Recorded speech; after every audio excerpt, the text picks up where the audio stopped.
Hi folks, and welcome to my little test ride of the new BMW CE04 electric scooter. Can't wait to see what this is like. This is a whole new world for me, and I'm sure for many of you if you get to have a ride on one. It's keyless, so we have a start button down here. I'm nice and close, so I think I can at least wake it up. There we are. Okay, so I have a range of 60 miles. First of all, I'm just going to get on it and see how easy it is just to swing a leg over. Hopefully the 360 camera will catch that. Ah, it's quite easy actually. Let's get the side stand up, and I've got to press the start button. Start button just down there. You won't hear anything because it is electric, but you've got to put a brake in at least. Push the button.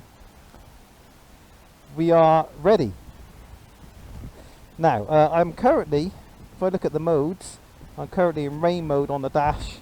So I've got the dynamic mode as well as eco, rain and road. So I think on the standard machine you have eco, rain and road. Dynamic is an extra as part of the dynamic pack. Anyway, shall we try and suss this out?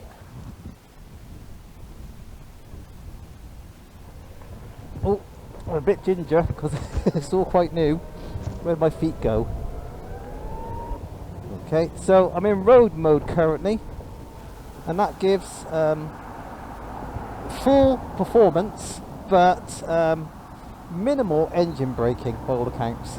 I'll get into that in a minute. Oh! Wow, that pulls quite well.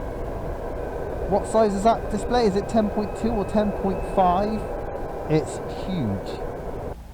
There we go, that's quite interesting. If the GoPro on my shoulder can catch it. I've got a display there showing me 59 miles of range.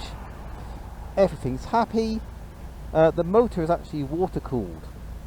The batteries are air cooled. The batteries are under the floor or in the floor of the bike. And as I understand it, the battery's got air cooling fins that face downwards.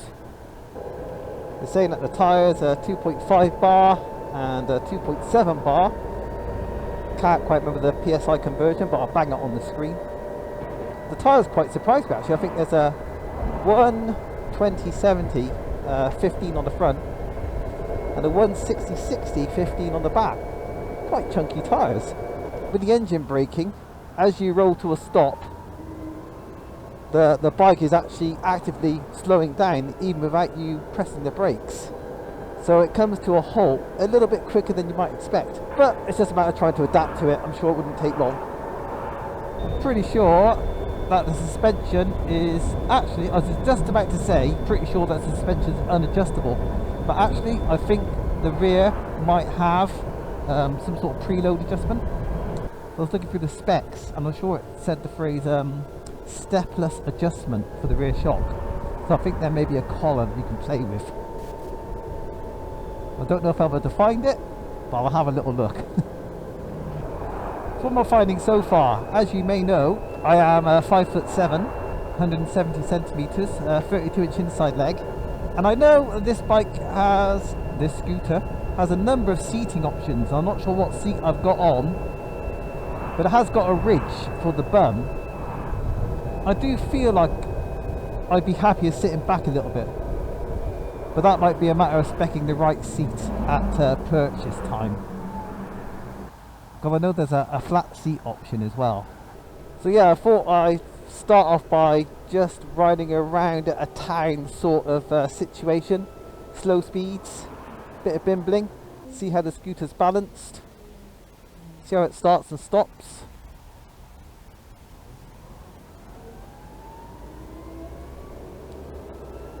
With the batteries being so low down, basically in the floor, the bike does feel very well balanced. It's got a low centre of gravity. I found myself coming to pretty much to a halt just then, and I didn't need to put my foot down. It's got quite a frontal area. I'm noticing that although my hands are getting a little bit cold, the tops of my legs actually feel quite well protected from the wind, as far as I can tell. I'm already a fan of the instant acceleration you get on the throttle. Well, it ramps up very quickly. It's not quite right to say instant acceleration. But it starts to build as soon as you start twisting the throttle. So the official range on this little machine is 80 miles. It doesn't sound like a lot, so it's more of an inner city and intercity machine. I got myself into a bit of a dead end, so I need to back up. Now, I do have a reverse mode on this. You won't be able to see it. Maybe on the GoPro I've got an R button. You push the R button, you twist the throttle, and you go backwards by all accounts. Oh, nice. Hopefully the GoPro can pick up the display. Because I've just noticed that display changes when you're coming off the throttle and it tries to charge the battery on the Regen.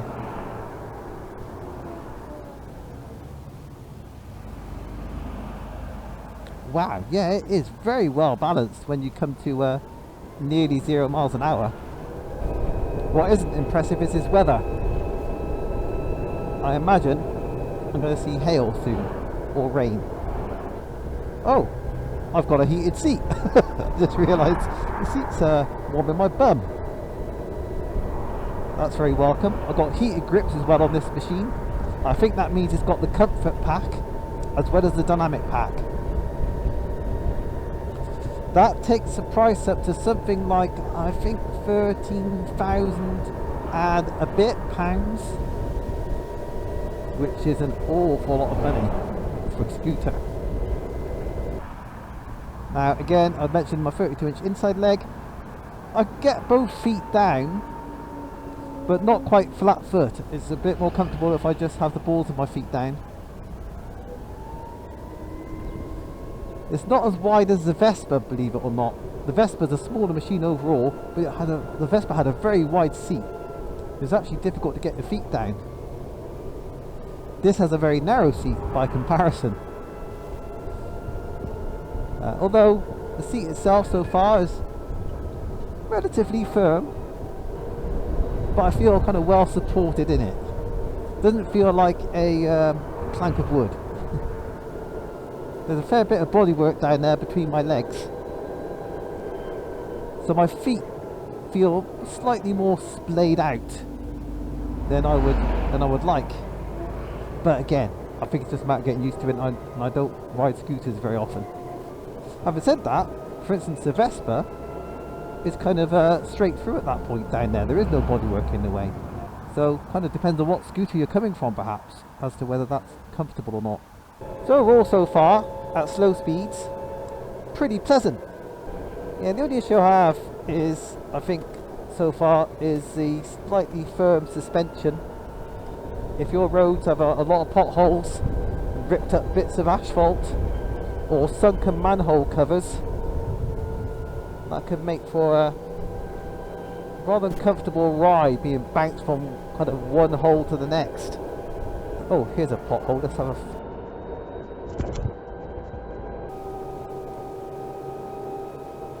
not as silent as you might have thought.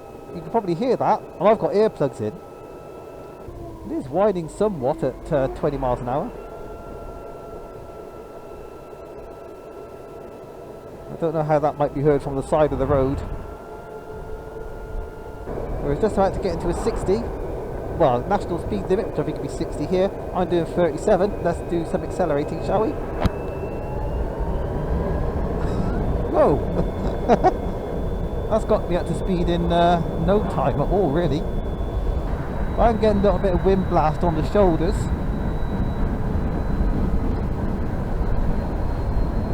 The bike does have an accessory screen on it, because I don't think it comes with a screen as standard, but it's a very small, vestigial little item. A bigger screen is available. But in terms of road holding, it feels big and solid. I'm not being bounced around at all, and I shouldn't be either, because this thing weighs 231 kilos. So I'm at 60. So what I'm going to do here, give the throttle a good twist and see what happens.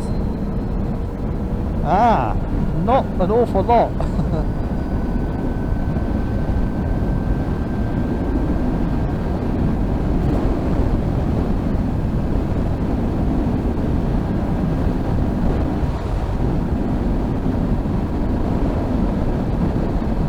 Okay, we've had the top speed. Seems to be about 78 miles an hour. I won't keep that up. Whoa! I've just discovered I've only got 29 miles of range left. Now that's a bit of a shock. I need to pull over somewhere, because I might be, well, I'm definitely over 10 miles away from the shop. So I better pull over and find out how to get back to the showroom. I suppose what's happening there is actually the range has dropped because I put it in dynamic mode. Maybe if I put the mode into rain, the range maybe might go up. Ah, it's just gone up to 34 miles. That's good. Oh, side stand. My side stand's down, so it won't start. Also, if you try and push the scooter with the side stand down, it won't move. In fact, let's just try that. Yeah, I can't move the scooter. You know what? There's a slightly annoying thing then. If the side stand's down and I can't move the bike, why haven't I got a hill hold option? I'm going to finish the rest of the ride on Eco. I just want to play it safe. Eco reduces available power but gives maximum regen, so maximum kind of engine braking. Which should be fun. I'm just being a bit panicky about the range, that's all. Holds an angle quite nicely. There must be those big fat tyres that helps there. Another observation I can make is obviously where the throttle is a throttle by wire system because it's literally an electrical motor. But here at 60ish miles an hour, it feels a bit on the heavy side, the throttle. If you want to twist the throttle, it just takes a bit more effort than you would expect would be needed on an electric vehicle. But sometimes I have a habit of kind of pinching the throttle with my right hand. I'm kind of doing with my thumb on the throttle tube rather than wrapped around the throttle tube, and yeah, my thumb was starting to ache. I was trying to work out why that was.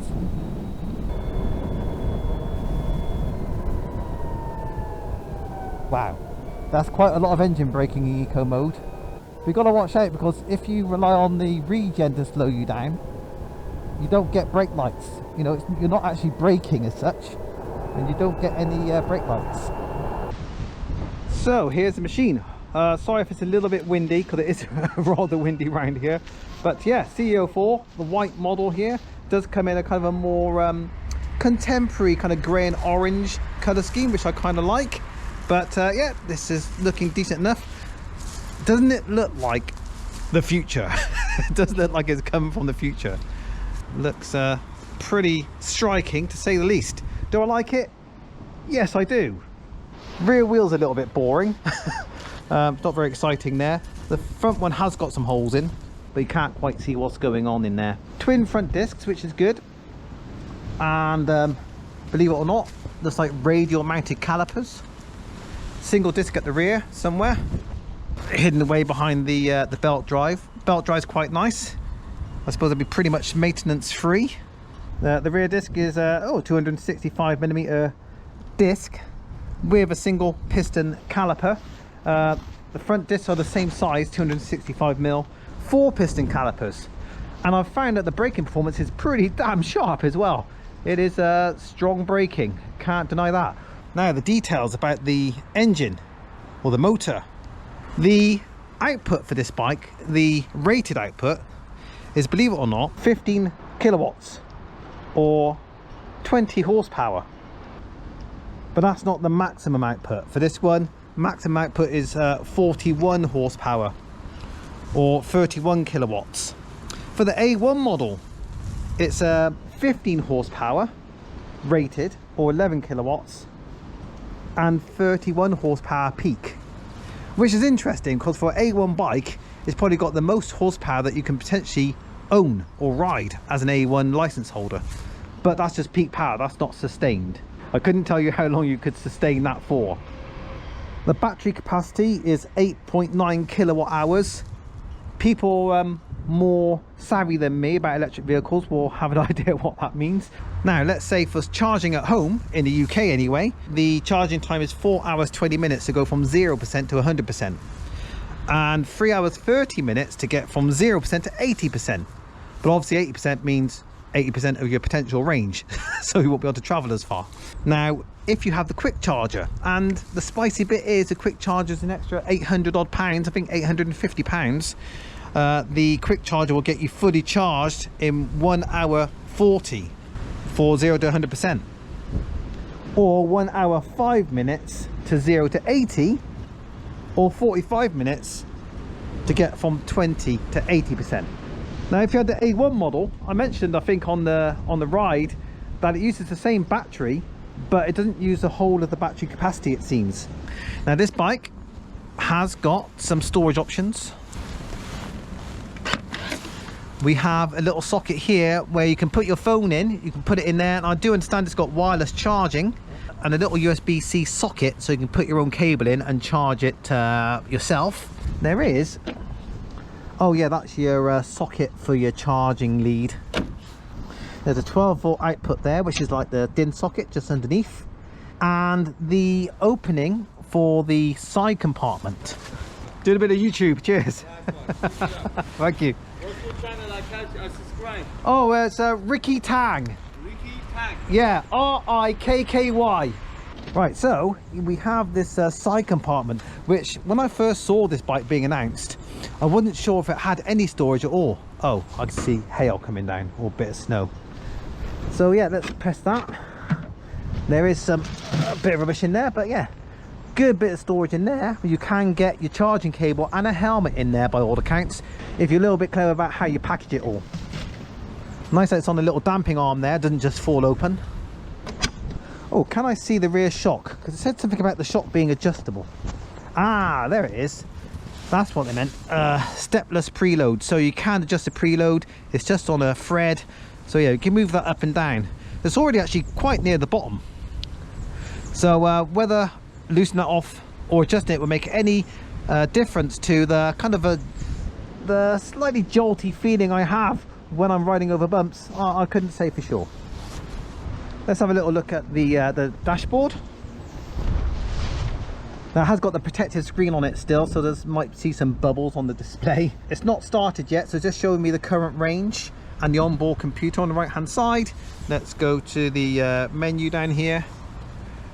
My vehicle. Unfortunately, I couldn't connect my phone to it because my phone app signed itself out and I don't know the password. Let's have a little look at the settings. What we got there? Alarm system. We got an alarm? Oh yeah, alarm's on. That's part of one of the packs.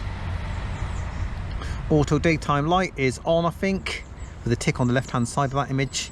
System settings, roll down, roll to the right, date and time, units, language, favorite button. You have a button here just above the reverse button, which you can set it to one of several things. I'll just rattle through them. So there's quite a few choices there for the favorite button. Unfortunately, I don't know what they all are. I don't know what pure ride is, for instance. I might be able to put that up on the screen for you during the video.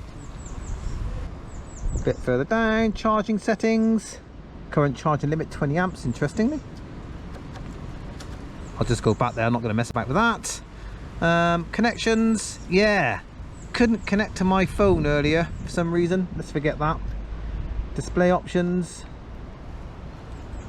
Brightness.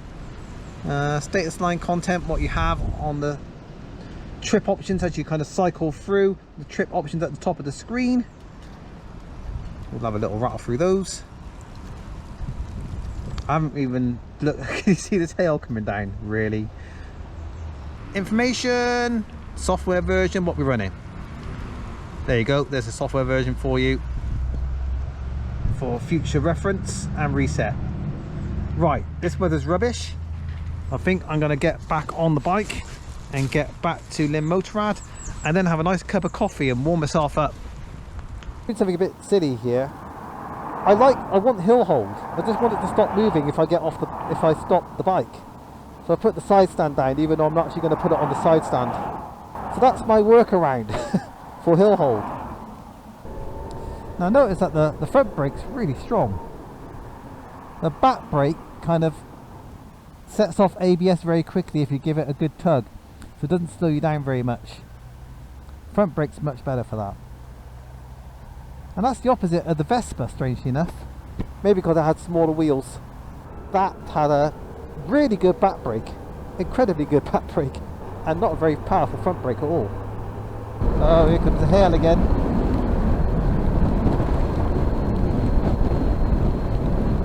So let's start summing up as best as I can with what little knowledge I have about electric mobility. This machine has already made me a fan of electric motors, but I am a little disappointed that it gets breathless once it's past 60 miles an hour. Okay, it's not designed to be doing high-speed cruising, but I like what this bike offers so far. And I like the fact that it's got built-in storage, and you can also fit the charging cable in there along with the helmet, apparently. But the price of entry, we're talking £13,000 if you want the added packs, which makes this a very expensive proposition. You're really going to want an electric scooter and be totally sold on the convenience and projected low running costs to want to buy this. I can't afford it, but on PCP with a reasonable deposit, I think about £2,500, the PCP being £137 a month, with about 5.5-ish to find at the end of it, depending on how you spec the scooter. So on a month by month basis, it's affordable for most people on a reasonable salary anyway. As a little inner city commuter machine, I'm pretty sold on the idea. If we take the price to one side, works well as far as I can tell. In my short experience with it, works well in the urban environment. The electric motor revolution is coming, and it's going to start, you know, in the inner city. Bring it on, I say. Now, would I take this out on a second date? On a lovely warm summer's day, I'd love to take this back out. But right now, I'm not having a great deal of fun. So thanks for hanging out with me on this little test ride. If you can see me, you probably can't. And thank you to Lynn Motorrad for letting me take the CEO4 out for a ride. This is a demo machine, so if you want to get a ride on it yourself, just get in touch with these guys, and I'll see you folks in another video. Ta-da!